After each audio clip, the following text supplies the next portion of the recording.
right here. Hey, how you doing, Copywriting Cult Podcast? Your boy Loso 2.0, the copy god himself. And today I'm here with my good friend Michael. We've been friends for, over probably 2 years, he said. I just want you, pretty much just do your own introduction, Michael. So, introduce yourself to the audience. Yeah, thank you for having me on the podcast.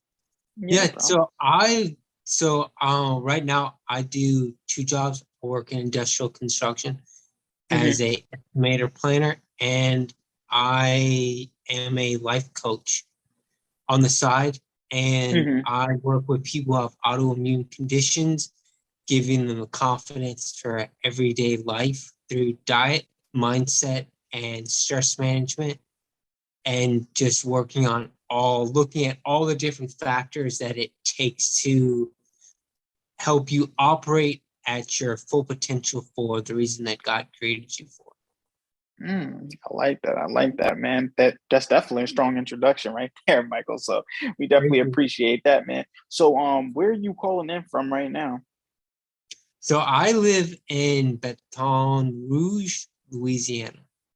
Louisiana, man. Well, I've never heard of that. How is it over there, man?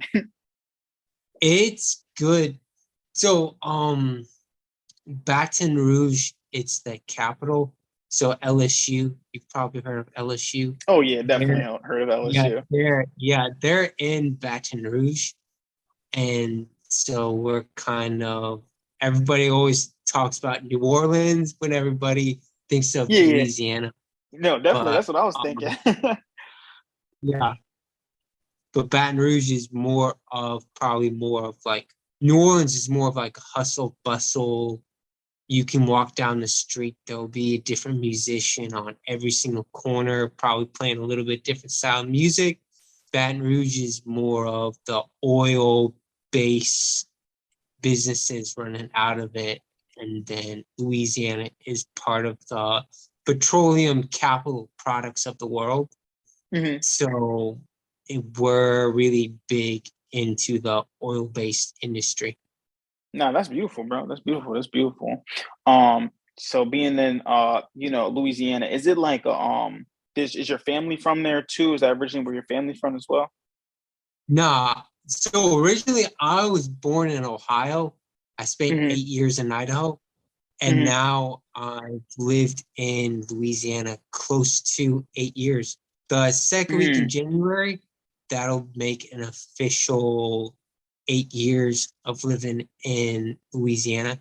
It kind of feels weird where I can pretty much chop up my entire life between three different states and say, Hmm. oh, this is where I was at this point, that Hmm. point, and now here. So I'm almost thinking that after I hit January, it might be time to start looking for a new state to move to.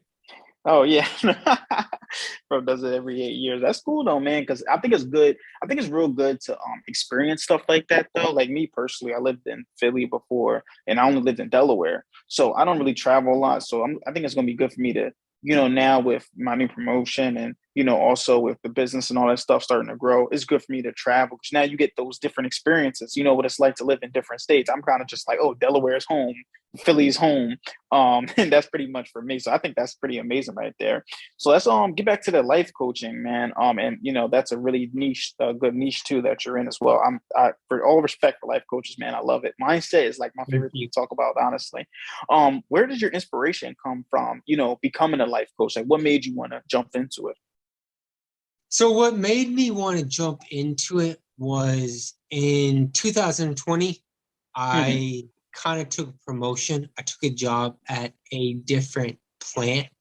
Hmm. And so, by trade, I'm a pipe fitter in industrial construction. I worked my way up from a helper, went to school being a pipe fitter, Hmm. and then graduated, took my national certification test. Hmm. So I'm a nationally certified pipe fitter.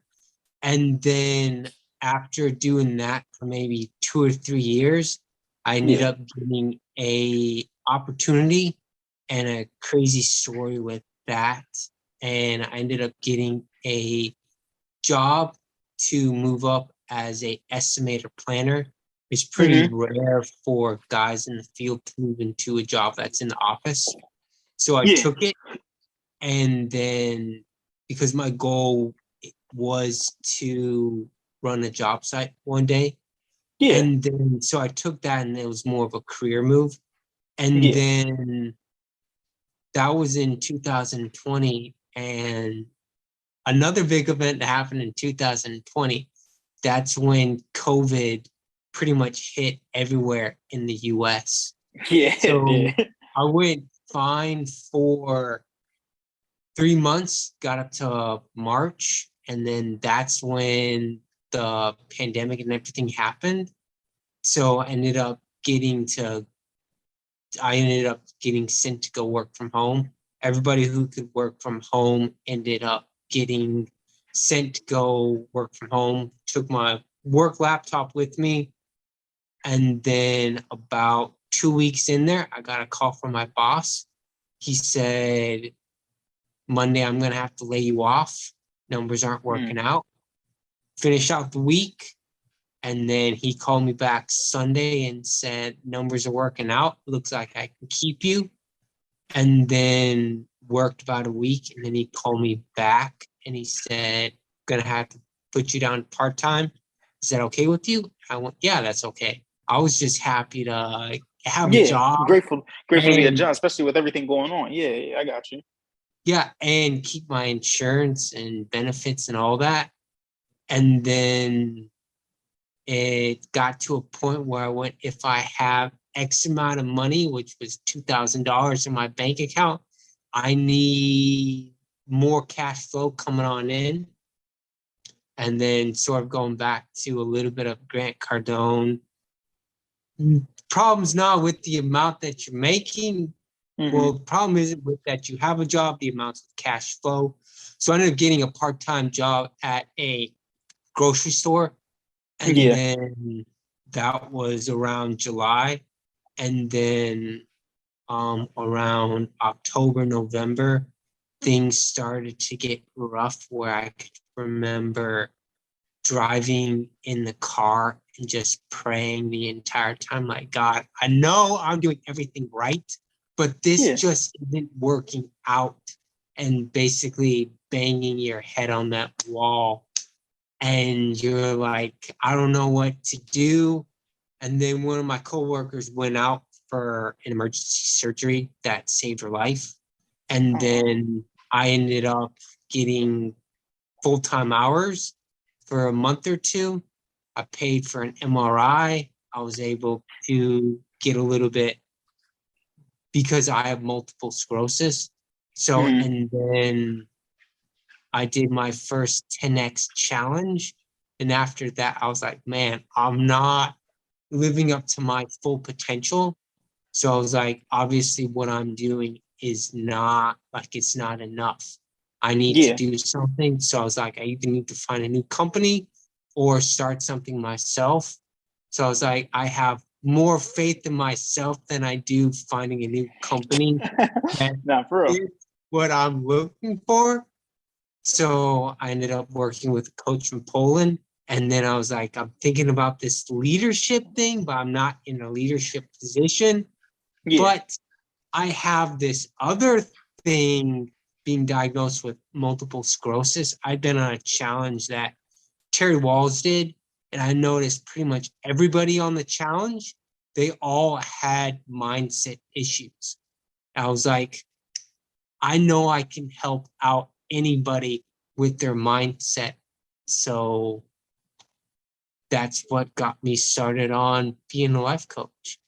Nah, man, that's a powerful story. I mean, to be able to kind of like, work yourself up the ladder, it's pretty much something similar to what I did at my job too. I've been there for 2 years, work myself up the ladder every 6 months. Get to where you got, and then COVID to just knock all that stuff down. It's just crazy. Like, basically to start you back from square one. Um, I guess one of the question I have on that, I'm gonna continue going on everything else was like basically getting up to where you wanted to be and then something just dramatically happened and knock you down. I know that had to affect you some type of way, like in your mindset and all that stuff. How did you deal with that? Like, being where you want to be and then something happened and basically putting you back there. What motivates you to start, doing everything again and getting back into your groove. Yeah, well, some of it was so prayer got me through a lot, just praying when the times were hard and Yeah. relying on my faith. And some of it too was realizing that because when I started working at the grocery store, that was a Hmm. real humbling moment for me, just because I was like, I don't want to be here. And then some stuff happened on the job. And then the real moment that kicked off everything was with 10X Challenge, where Grant always talks about his big fear is that he's not living up to his full potential. That like Mm. one thing, and you got Ed Milet who always talks about his big fear is he dies, he meets that other version of himself, and that guy looks at him and goes, "This is who you could have been, but you chose to be that person." And then there was just different stuff that happened along with that. Like I went to a funeral Yeah. and the guy's wife ended up talking to me and she was like, I maybe talked to the guy, really talked to him maybe 3 or 4 times, whatever that number is. Yeah. And she was like, he thought the world of you. And like all these other side factors that keep on adding timber to your fire. And it's like all Yes. these people believe in me, then like You should believe in why am yourself. I holding myself back? Because when I went back to working, when the challenge finished and my hours got bumped back to part-time and I was still Hmm. working at the grocery store, I can just remember standing there and being like, I'm not living to my potential. Like I can do more. I can be a Hmm. better version of myself to where I can live to my full potential. Like whatever that is, find that, start doing that, and then so I'll push myself pretty hard throughout the week, and a Hmm. lot of that's just I've thought from a young age I would never live to be very long, so I kind of lived with this, you don't have very long, so make the best out of what you have right now, because if tomorrow's the last day, you Hmm. better hope that you get to that point and I don't meet that other version of myself and that guy goes, bro, like, look at what you could have been.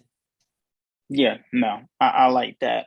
Prayer definitely is something that I've definitely spent a lot of time doing prayer, meditation, especially right now with like putting up getting a new position. It's like trying to find a good work-life balance. Like you said, going hard throughout the week, allowing your weekend to be, work hard, play hard type of mentality. I definitely like that as well. And then of course, like I like what you were saying. It kind of reminds me of that I don't know the whole speech, but it's like it's our light and not our darkness that most like, basically, we're scared of, right? Like we're not scared. It's not that we're inadequate. It's the fact that we're powerful beyond measure, but we're like scared of being like that guy, to being our best versions of ourselves. We're really fearful of that rather than being scared of not doing it. You know what I mean? So I like what you were saying about that as well. That's all good stuff, Yeah, man. and I've heard Grant Cardone talk. He goes, the reason you won't be successful, it's not because your business idea is a bad idea. It's because it's self-sabotage. Yes, I totally agree with that. It's so ET said something like that too as well. He was saying like how like at a certain point, and I say this on probably like every interview I've done, right? At a certain point, it's not about like who's better than who. At a certain point, it's about stamina. Who is going to do it more, stick with the same thing longer and over again, keep getting those same rejections and still trying to be the best version of themselves? Who is going to do that?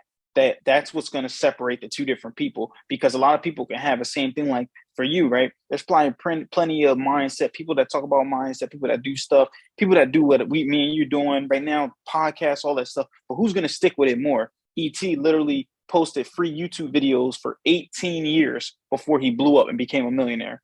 18 years straight. Most people will be done after 1 month, like, oh, I ain't become a millionaire. Okay, that's it.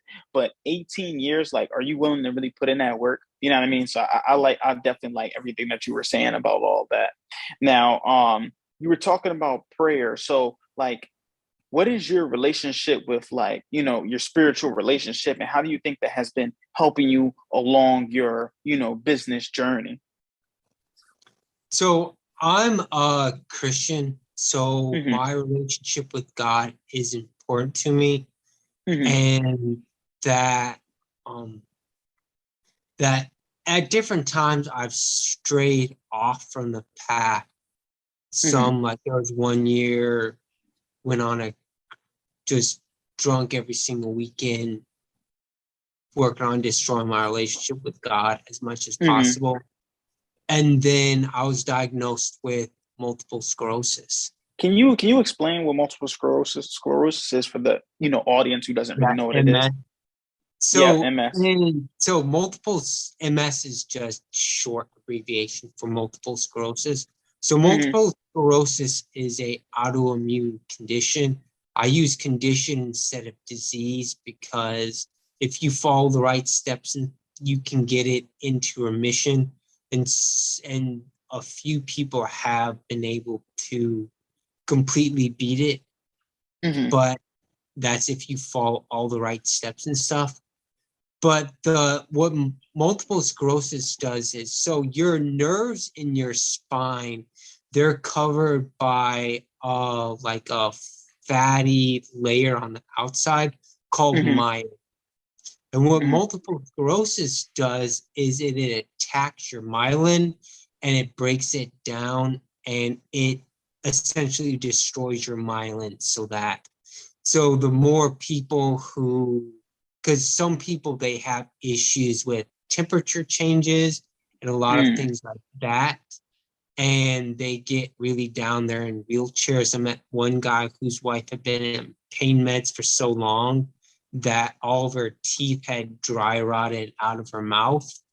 And so Hmm. it destroys that myelin layer. And then it's amazing how many different things your nerves affect and control.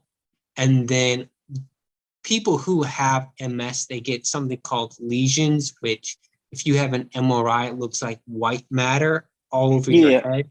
And they get it Hmm. on their spine or on their head. And depending upon where the lesion is, that will affect what part of your body is affected. Like, some people, they can't walk around, but their entire upper body works fine.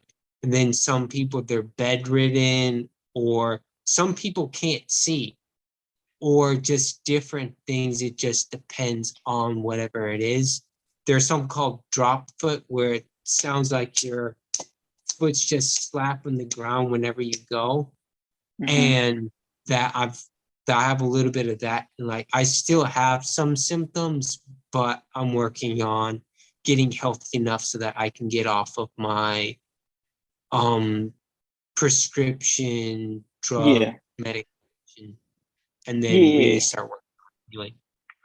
Oh, okay. Nah, yeah, no, I remember Eric Thomas was talking about his wife had the same thing, MS and all that, and his biggest thing was trying to make sure she was comfortable and all that stuff, and that's why he basically worked so hard though. So I guess, that is a very strong reason why. And that's definitely, thanks for that education about it too. 'Cause I feel like a lot of people aren't really aware. Like, I think before you, I wasn't aware of really what MS was. You know what I mean? So I think that was a good explanation. And is that something common? Or is it like So rare? there, there's about two. I want to say there's a little over 2 million people in the world who have multiple sclerosis. Hmm. About half of them live in the United States. Hmm. And then a quarter of the population who has MS are men. So there's about 500,000 people in the world that are men and they have multiple sclerosis. Yeah, that's okay. All right. Whew. Dang, man. So, like, No, that's good though. That so you feel like they are they making like more treatments and stuff for them or street for MS, or is it like a so, growing field like that? I mean, so there's two sides to the medicine. There's the functional holistic part of medicine, which I Mhm. follow. Yeah. They're having, some doctors are having success with it.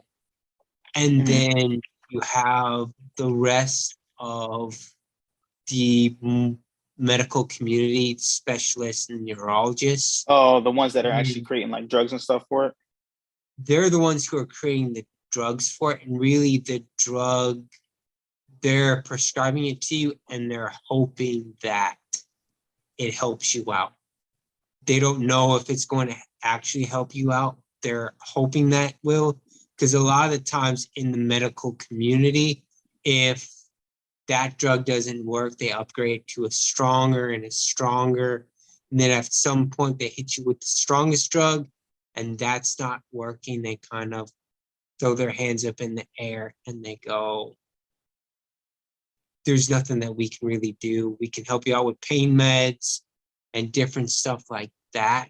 But the functional world, they're having success getting people into remission, and then some people are a little bit, they have more success than that, but you have to figure out the right steps and things to follow, and that's where the functional holistic world comes in.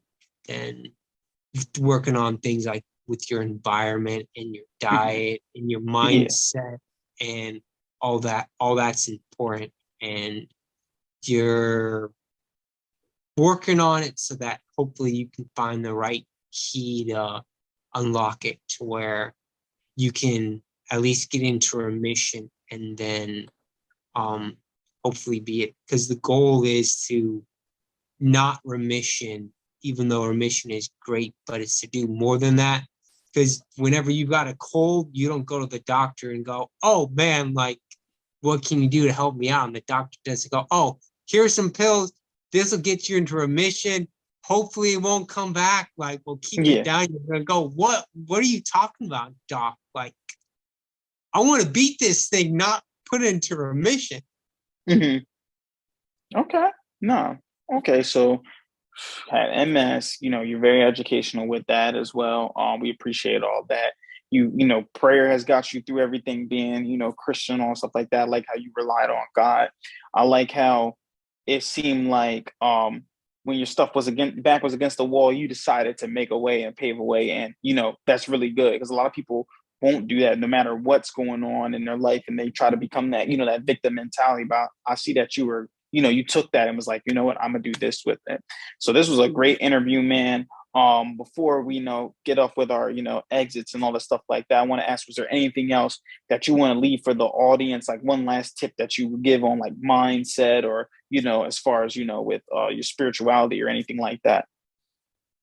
Well, I'll say two things. So, like with the spirituality, Hmm. that one thing that helped me out a lot was when I Hmm. was recently diagnosed with multiple sclerosis, that and sort of reconnecting and getting back to my relationship with God. Yeah. And that there was a wise guy, I don't remember his name, but at one point, a couple of guys that we asked them, we were like, so hey, if you want to get closer to God again and you're not sure how to do it, like you kind of wandered off from the path, and you're trying to wander back, like what would you suggest? And his advice was just talk to God. Like, it doesn't matter whether you're angry, whether you're sad, whatever it is, basically, he knows where you are. And all he wants you to do is talk to him. So just start praying and just talk to him. and that it's having the faith that he'll talk to you and reach back, because it's the absence of faith is having the belief in the absence of real evidence. Hmm. And that when we pray and we expect God to do something for us, that's not really having faith. That's more of you trying to work for whatever it is, and it's having the belief that no matter what happens, he's going to answer it with what he believes is best. Hmm. And then the thing with business is that keep on doing what you're doing, and that if you have a vision, and keep that vision and everything where it's supposed to be, because you're the only person with that vision. And if you give up on it, that that thing is never going to happen. So if you stop doing what your end goal is, and you don't ever stick it out to see it to the finish line, then it's never going to happen. Walt Disney went bankrupt 7 times. Look at where Disney is. So if you really believe in your vision and it's something that you know will work out, and that it has the potential and everything to get there, keep on it, because you're the only person with that. And there's a 400 trillion to 1 chance that you're going to be born. So the odds of somebody picking up what you started are extremely low. Nah, that's good, man. Those are two good ones. I do like that. Yeah, I do know Walt Disney definitely was bankrupt a lot of times. But look at it. I had Disney Plus on the TV watching She-Hulk. So you never know, you know what I mean? But no, we definitely appreciate having you on here. Where can people contact you if they need any help with, mental health? Or if they even have any more questions about MS, or if they, where can they contact you? Yeah, so the best way to contact me is I pretty much do everything through Facebook. Hmm. So I'm Michael Villines. So, and Villines is spelled V as in victory, ILLINES. Find me, friend request me, message me, and that whatever it is that I know something that can help you out, and let's get on a call and let's talk about it. I'll point you in whatever direction will help you out the best. Cool, cool, cool. Listen, man, it was a pleasure having you on here. If you are, watching this on YouTube, please like, subscribe, share this channel, comment below. And if you're listening to this on, Spotify or Apple Podcasts, please give us that 5-star rating, man. We'll definitely enjoy it. And if you want to be interviewed on this podcast as well, please feel free to, reach out to me via email, copywritingcult@gmail.com. All right. And last thing I want to say is keep killing a day, everybody. Remember, you pray for marketing like this.